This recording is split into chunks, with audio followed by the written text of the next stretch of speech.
Hello, Goobers. It's me, your favorite Goober, and I wanted to talk about Project Fear. And mainly, I wanted to talk about one thing, and that was, what is an irrational fear?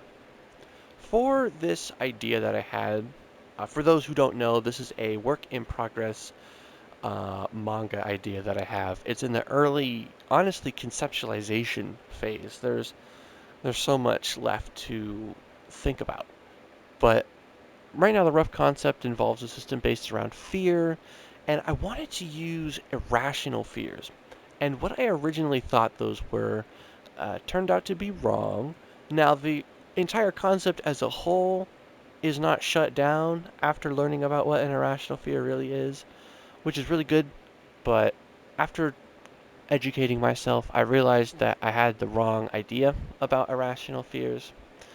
And what I thought they were like unique to the individual kind of fears.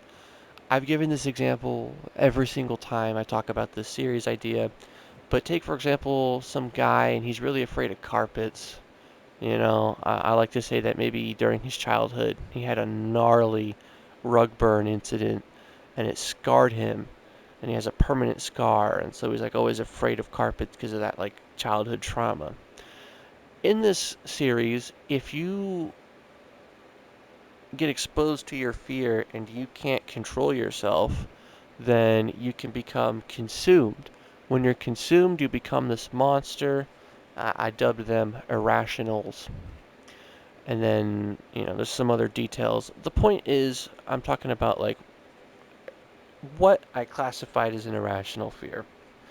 Well, it turns out the real definition is this: irrational fears are considered irrational when you have little to no harm coming your way. And that's really important to understand because you can be afraid of anything, and if you're not in danger, that fear is considered irrational.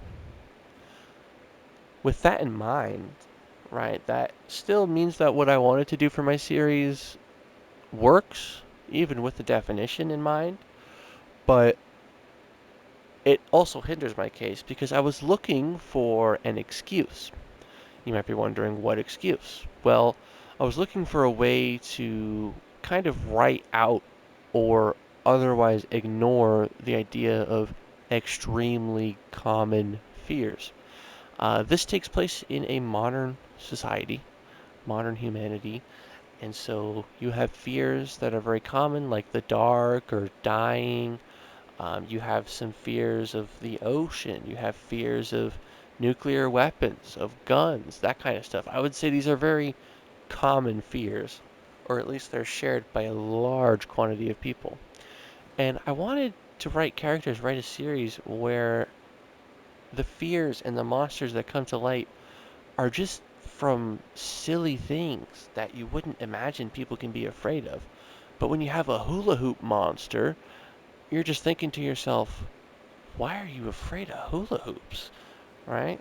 And maybe this monster is like pretty cool. Maybe they can use their power in a unique way or whatnot.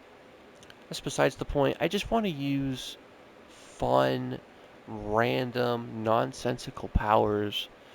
And there's a lot that I can do with character design and integrating, their fear into their character, integrating the design, right? These kinds of things. I just have to find a way